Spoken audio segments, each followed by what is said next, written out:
आज से 150 साल पहले महान बांग्ला साहित्यकार और राष्ट्रप्रेमी बंकिम चंद्र चटर्जी द्वारा लिखा गया वंदे मातरम गीत आजादी के संघर्ष के दिनों में न केवल भारत के स्वतंत्रता संग्राम का प्रतीक बन गया, बल्कि करोड़ों देशवासियों में देशभक्ति के प्राण भी फूंके।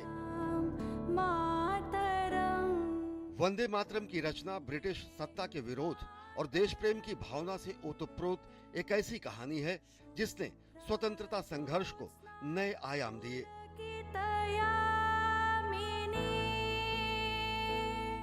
इस गीत की रचना की पृष्ठभूमि 1870 के दशक में बंगाल के भीषण अकाल, अंग्रेजी कुशासन और जमींदारों के शोषण से मर रही जनता को जागृत करने के लिए उठे सन्यासी विद्रोह पर आधारित था।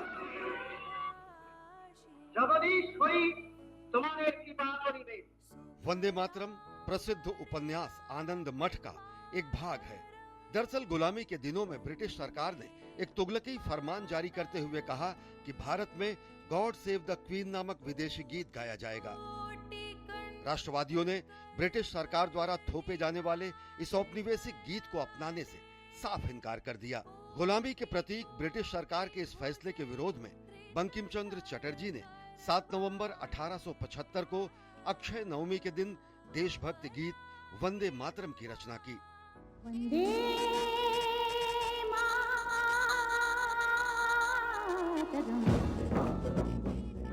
दरअसल उस समय भारत में बड़े पैमाने पर सामाजिक, सांस्कृतिक और राजनीतिक परिवर्तन हो रहा था और राष्ट्रीय पहचान और विदेशी शासन के प्रति प्रतिरोध की भावना काफी प्रबल हो रही थी। ऐसे में वंदे मातरम गीत ने मां भारती को शक्ति, समृद्धि और दिव्यता के प्रतीक के रूप में प्रस्तुत किया और भारत की एकता और आत्मसम्मान की भावना को जागृत करते हुए उसे एक काव्यात्मक स्वरूप दिया।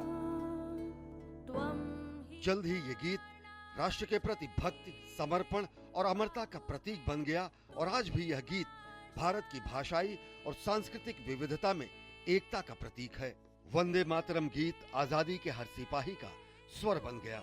क्या क्रांतिकारी और क्या अहिंसा के पुजारी, सभी इसका उद्घोष करते थे और समय के साथ संस्कृत के दो शब्द वंदे और मातरम ने पूरे भारत और भारतीय भाषाओं को एकता के सूत्र में बांध दिया। स्वतंत्रता संग्राम के दिनों में विष्णु दिगंबर पुलस्कर वंदे मातरम को हर कांग्रेस अधिवेशन में गाते थे। एक बार तो मोहम्मद अली जब उन्हें रोकने की कोशिश की तो उन्होंने मोहम्मद अली की बातों को नकारते हुए इसे गाया।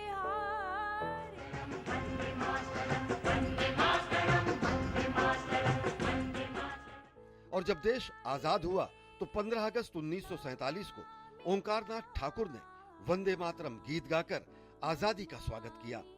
आजादी का प्रतीक और हमारे स्वतंत्रता संघर्ष की निशानी इस राष्ट्रीय गीत का अनेक भाषाओं में अनुवाद किया गया। प्रख्यात लेखक, कवि और स्वतंत्रता सेनानी सुब्रमण्यम भारती ने इसका तमिल में अनुवाद किया। स्वर कोकिला लता मंगेशकर ने कन्नड़ भाषा में वंदे मातरम की शानदार प्रस्तुति दी है। स्वतंत्रता की 50वीं वर्षगांठ के अवसर पर स्वस्थ न होने के बावजूद पंडित भीमसेन जोशी ने संसद भवन के सेंट्रल हॉल में खड़े होकर वंदे मातरम गीत गाया।